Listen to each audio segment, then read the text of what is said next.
Durante o nosso cotidiano, muitas vezes vocês já devem ter se encantado com a beleza, as cores vibrantes e o aroma de uma flor, ou até mesmo já deve ter admirado o tamanho de uma árvore.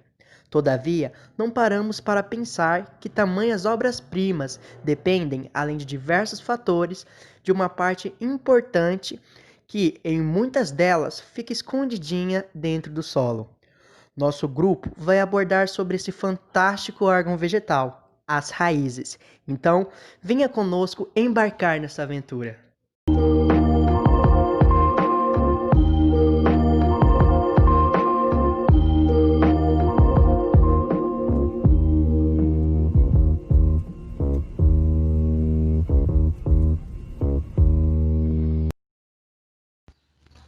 As raízes são as primeiras estruturas a germinarem da semente, na finalidade de prover a fixação e estabilização no ambiente, possuem então essencialmente funções mecânicas e fisiológicas, tais como prover a fixação da planta no ambiente, absorver do solo a água e os minerais dissolvidos. Para que esse processo de coleta de nutrientes ocorra, as células da camada mais externa da raiz são dotadas de finos capilares que possuem em seu interior vacúolos concentrados com sais e outras substâncias. Desse modo, por osmose, a água penetra a raiz e é transportada por meio de canais que ficam dentro do caule, chamados de xilemas, para outras partes das estruturas da planta na forma de seiva bruta. Algumas espécies armazenam as substâncias absorvidas na própria raiz. A nomenclatura aplicada a esse caso chama-se raiz tuberosa. Um exemplar consideravelmente conhecido desse grupo é a mandioca, raiz presente na culinária regional. No reino plantae, o sistema de raízes é dividido em dois: as raízes fasciculadas, onde a raiz primária é substituída por numerosas raízes finas, chamadas raízes adventícias, e característico de monocotiledôneas, e as raízes pivotantes, onde a raiz primária é mantida crescendo verticalmente e podendo atuar como órgão de reserva de nutrientes. Esse sistema pivotante é característico de gimnospermas e eudicotiledôneas. As adaptações das raízes são divididas de acordo com seu habitat. As raízes podem ser aéreas, subterrâneas ou aquáticas. As raízes subterrâneas servem como órgão de armazenamento. Esse tipo de raiz é muito importante durante períodos de dormência da planta ou para rebrota daquelas que tiveram suas partes aéreas completamente podadas. Alguns exemplos de raízes subterrâneas são a batata doce, a mandioca e o nabo. As raízes aquáticas são aquelas que se formam em plantas aquáticas, podendo ser fixadas ao solo ou não. As espécies flutuantes apresentam abundância em aerênquima, o qual auxilia na flutuação e na respiração da planta. E por fim, as raízes aéreas são aquelas que mantêm contato com o ar, ou seja, desenvolvem-se acima do nível do solo. Essas raízes podem ser adventícias, ou seja, originam-se de outras estruturas vegetais, como o caule, ao invés da radícula do embrião ou da própria raiz. Agora, vamos estudar a estrutura de uma raiz.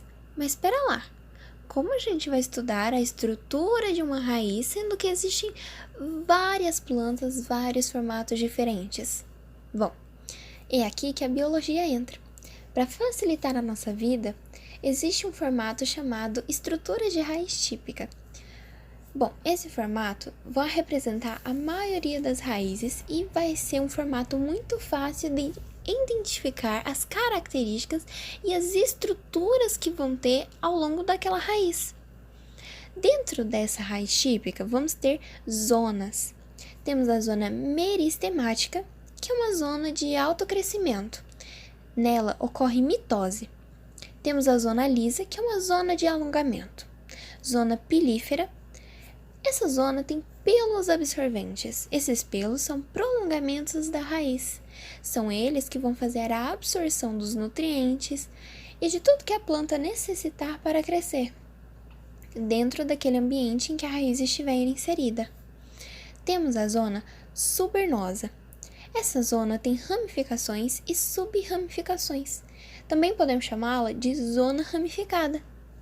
Agora vamos falar da coifa. Podemos fazer de fácil compreensão a coifa sendo um cobertorzinho. Esse cobertor vai proteger a ponta da raiz do constante atrito que tem com partículas do solo e do ataque de micro-organismos. Bom, a estrutura de uma raiz é variável, porque existem muitas raízes diferentes. Este modelo é o de mais fácil compreensão e de uma estrutura a ser observada em que podemos identificar todas as características dessa estrutura.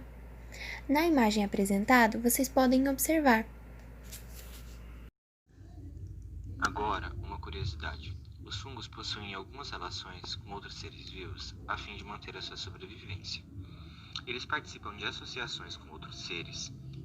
Micorrizas são exemplos bastante conhecidos dessas associações. A micorriza é uma associação entre um fungo e a raiz de uma planta, com benefício mútuo.